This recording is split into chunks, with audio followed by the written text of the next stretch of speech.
انسان سے بندہ بننے کا نسخہ۔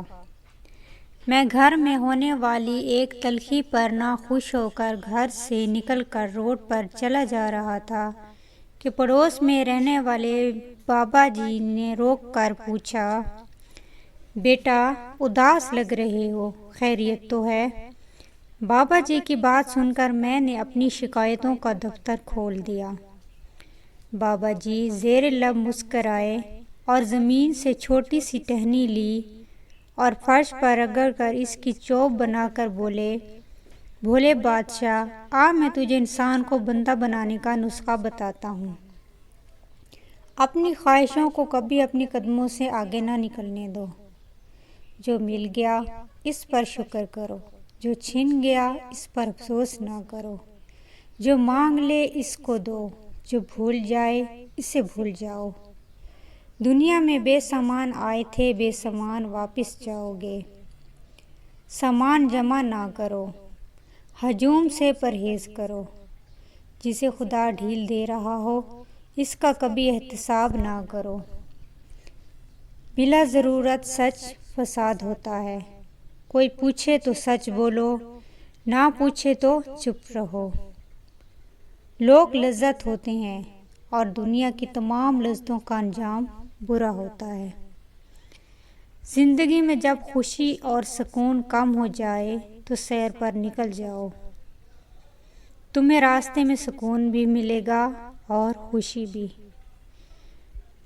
دینے میں خوشی ہے، وصول کرنے میں غم۔ دولت کو روکو گے تو خود بھی رک جاؤ گے۔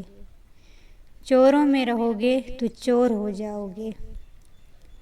سادھاؤں میں بیٹھو گے تو اندر کا سادھو جاگ جائے گا۔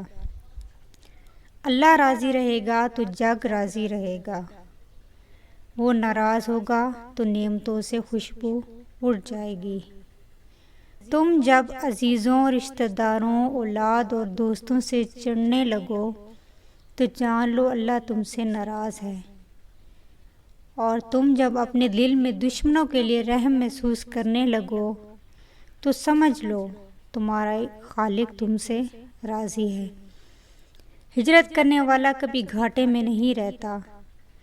بابے نے ایک لمبی سانس لی، میرے سر پر ہاتھ پھیرا اور فرمایا، اللہ تم پر رحمتوں کا سایہ آخری سانس تک رکھے۔ بس ایک چیز کا دھیان رکھنا، کسی کو خود نہ چھوڑنا، دوسروں کو فیصلے کا موقع دینا ہے۔ اللہ کبھی اپنی مخلوق کو تنہا نہیں چھوڑتا، مخلوق اللہ کو چھوڑتی ہے۔ اور دھیان رکھنا، جو جا رہا ہو اسے جانے دینا، مگر جو واپس آ رہا ہو اس پر کبھی اپنا دروازہ بند نہ کرنا۔ یہ بھی اللہ کی عادت ہے۔ اللہ واپس آنے والوں کے لیے ہمیشہ اپنا دروازہ کھلا رکھتا ہے۔